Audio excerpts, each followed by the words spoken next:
পবিত্র মাহে রমজান আবারও আমাদের মাঝে এসে হাজির। রমজান মানেই পুরান ঢাকার চকবাজারের ইফতারের জমজমাট বাজার। অন্যান্য বছরের মতো এবারও জমে উঠেছে চকবাজারের ঐতিহ্যবাহী ইফতার বাজার। এমন হাঁক ডাকের মধ্য দিয়ে জমে উঠে চকবাজারের ইফতার বাজার।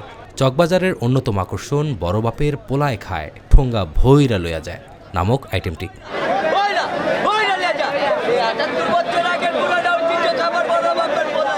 আগে বেচতে বড় ভাই পোলা, কিন্তু বড় অনেক একের মানুষ অনেক দ্রুত হয়ে গেছিল এটার তেল, মানে টাকা দিয়ে জিনিস ফালা দেয়, খাইতে পারে না। আপনি দেখেন ওই জায়গায় যা দেন কিরম গন্ধ, ওস্টিজ মাল বেচে আর বাহি মাল বেচে, তা বাদে খায়। আল্লাহ জানে 800 টাকা কেজি দিয়ে কেমনি খায় এসব মানুষ। চকবাজার যদি খাওয়া থাকে ফালতু জিনিস, ওই বড় ভাবে পোলা আছে ফালতু জিনিস। চকের ইফতার বাজারে সুতি কাবাব, খাসির লেগ রোস্ট, শাহি জিলাপি, কোয়েলের রোস্ট, কাশ্মীরি শরবত, সমুচা সহ বিভিন্ন স্পেশাল আইটেম পাওয়া যায় এ বাজারে, যা পুরান ঢাকার ঐতিহ্য হয়ে জায়গা করে নিয়েছে হাজারো খাদ্যপ্রেমীদের মনে। দেখতে লোভনীয় হলো, কাছে একটু কনফিউশন লাগে যে এটা খাবো কিনা। তারপরও সবাই খায়, বাচ্চারা মনে করে যে না এটা অনেক মজার, এটা দেখ বাচ্চাদের জন্য মূলত কেনাকাটা করতে হয়। আমার বাসা আজিমপুরে, এখানে ইফতার কিনতে আসছি কারণ আমাদের এখানে ঐতিহ্য পুরান ঢাকার মেয়ে, আমরা এখানে ইফতারি খেয়ে অভ্যস্ত। এখানে হচ্ছে যে বড় বাপের পোলায় খায়, তারপরে আনন্দের দই বড়া, এটাই আমাদের স্পেশাল।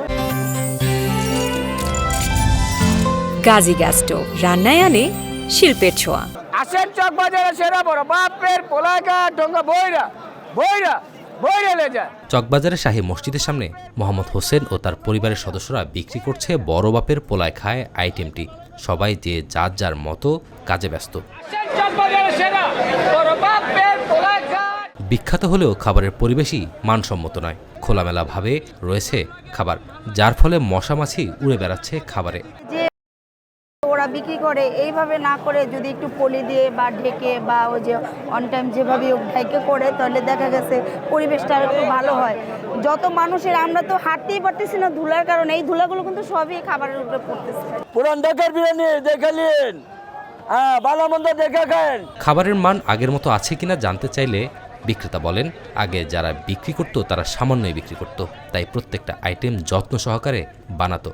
এখন বেশি বিক্রি হয়, তাই আগের মতন হয়তো সম্ভব হয় না, তারপরও মান খারাপ হয় না বলে মন্তব্য তার।